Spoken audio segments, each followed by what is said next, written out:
came to an area called Gethsemane, Jesus told his disciples, "Sit here while I pray." He took Peter, James, and John with him. He plunged into a sinkhole of dreadful agony. So he told them, "I feel bad enough right now to die. Stay here and keep vigil with me." Going a little ahead, he fell to the ground and prayed for a way out. "Papa, Father, can't you get me out of this? Take this cup away from me, but please, not what I want, what you want." He came back and found them sound asleep. He said to Peter, "Simon, you went to sleep on me? Can't you stick it out with me a single hour?" Stay alert, be in prayer, so you don't enter the danger zone without even knowing it. Don't be naive. Part of you is eager, ready for anything in God, but another part is as lazy as an old dog sleeping in by the fire. Then he went back and prayed the same prayer. Returning, he again found them sound asleep. Then simply couldn't keep their eyes open, and they didn't have a plausible excuse. He came back a third time and said, "Are you going to sleep all night? No, you slept long enough. Time's up. The Son of Man is about to be betrayed into the hands of sinners. Get up, let's get going. My betrayer has arrived."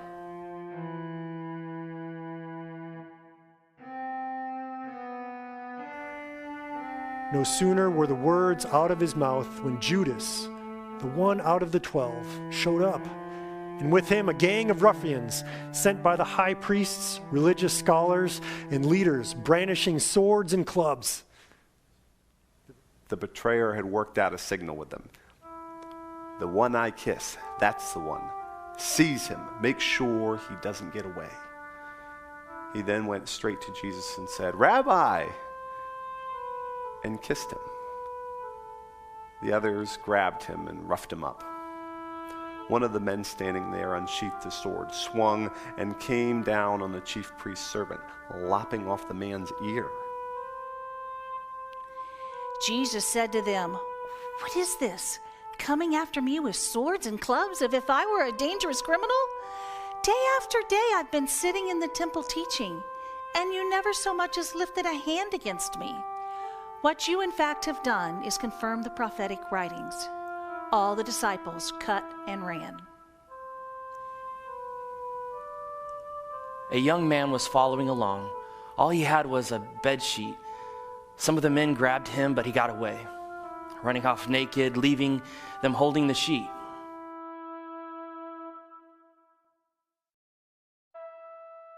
So they led Jesus to the chief priest, where the high priest, religious leaders, and scholars had gathered together. Peter followed at a safe distance until he got to the chief priest's courtyard, and that's where he mingled with the servants and warmed himself at the fire. The high priests, conspiring with the Jewish council, looked high and low for evidence against Jesus by which they could sentence him to death, but they found nothing. Plenty of people were willing to bring in false charges, but nothing added up, and they ended up canceling each other out. Then a few of them stood up and lied. "We heard him say, 'I'm going to tear down this temple built by hard labor, and in 3 days build another without lifting a hand.' But even they couldn't agree exactly." In the middle of this, the chief priest stood up and he asked Jesus, "What do you have to say to the accusation?" And Jesus was silent. He said nothing. The chief priest tried again, this time asking, "Are you the Messiah, the Son of the Blessed?" Jesus said, "Yes, I am. And you'll see it yourself. The Son of Man, seated at the right hand of the Mighty One, arriving on the clouds of heaven." The chief priest lost his temper. Ripping his clothes, he yelled, "Did you hear that? After that, do we need witnesses? You heard the blasphemy. Are you going to stand for it?" They condemned him, one and all. The sentence, death.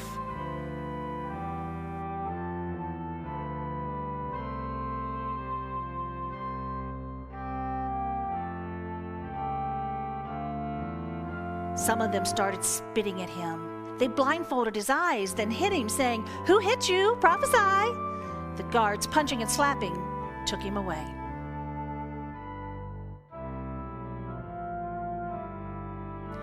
While this was going on, Peter was down in the courtyard.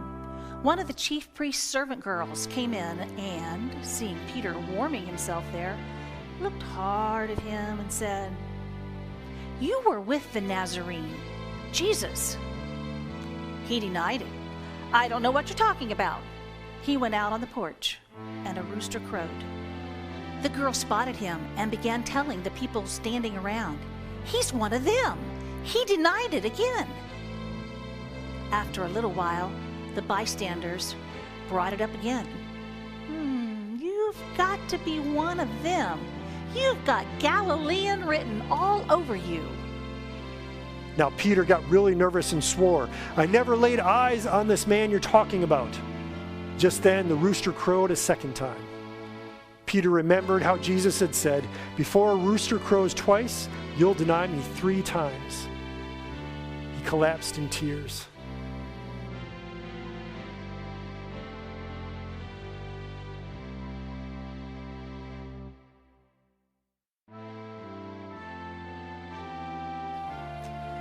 At dawn's first light, the high priest, with the religious leaders and scholars, they arranged a conference with the entire Jewish council. After tying Jesus securely, they took him out and presented him to Pilate. Pilate asked him, "Are you the king of the Jews?" He answered, "If you say so." The high priest let loose a barrage of accusations. Pilate asked again, "Are you going to answer anything?" That's quite a list of accusations. Still, he said nothing. Pilate was impressed, really impressed.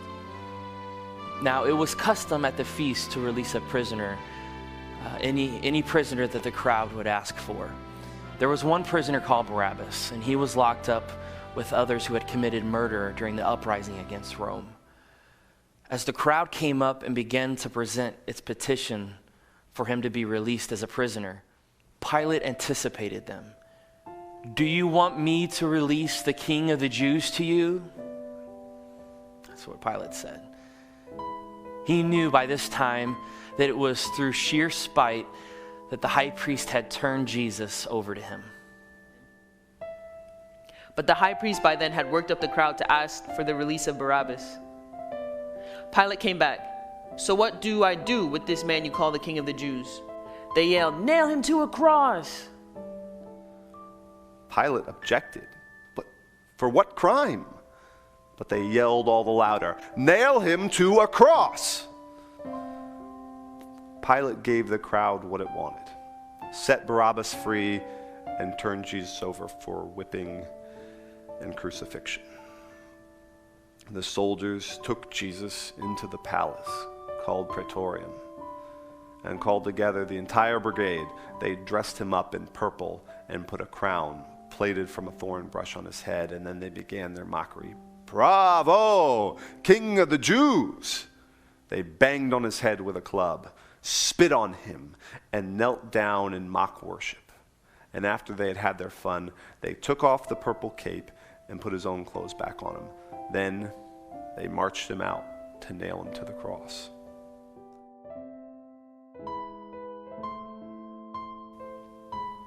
There was a man walking by, coming from work. Simon from Cyrene, the father of Alexander and Rufus. They made him carry Jesus' cross. The soldiers brought Jesus to Golgotha, meaning Skull Hill. They offered him a mild painkiller, wine mixed with myrrh, but he wouldn't take it. And they nailed him to the cross. Then they divided up his clothes and threw dice to see who would get them. They nailed him up at 9 o'clock in the morning. The charge against him, the King of the Jews, was written on a poster. Along with him, they crucified 2 criminals, one to his right and one to his left. People passing along the road jeered, shaking their heads in mocking him. You bragged that you could tear down the temple and then rebuild it in 3 days. So show us your stuff. Save yourself. If you're really God's son, come down from that cross.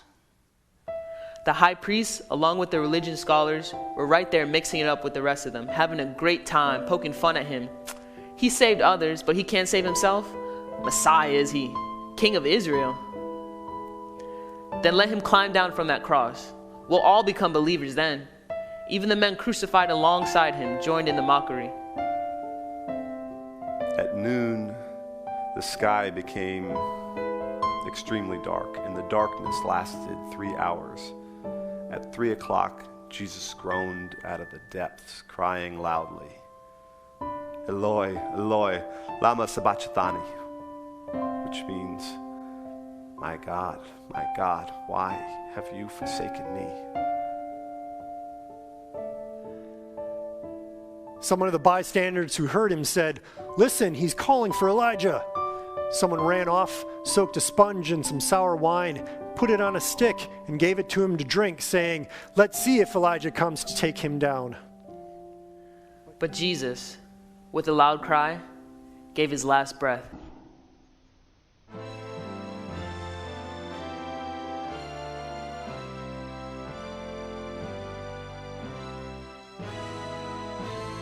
At that moment, the temple curtain ripped right down the middle. When the Roman captain standing guard in front of him saw that he had quit breathing, he said, "This has to be the Son of God."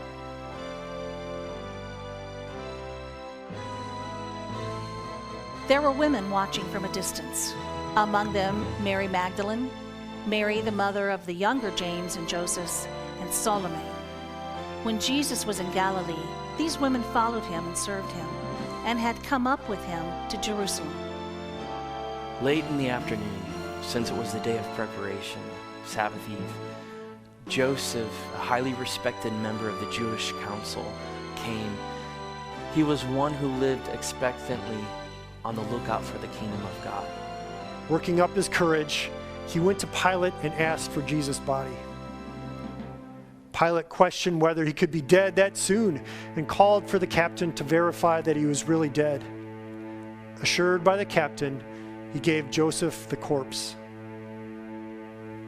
Having already purchased a linen shroud, Joseph took him down, wrapped him in the shroud, placed him in a tomb that had been cut into the rock, and rolled a large stone across the opening. Mary Magdalene and Mary, mother of Joseph, watched the burial.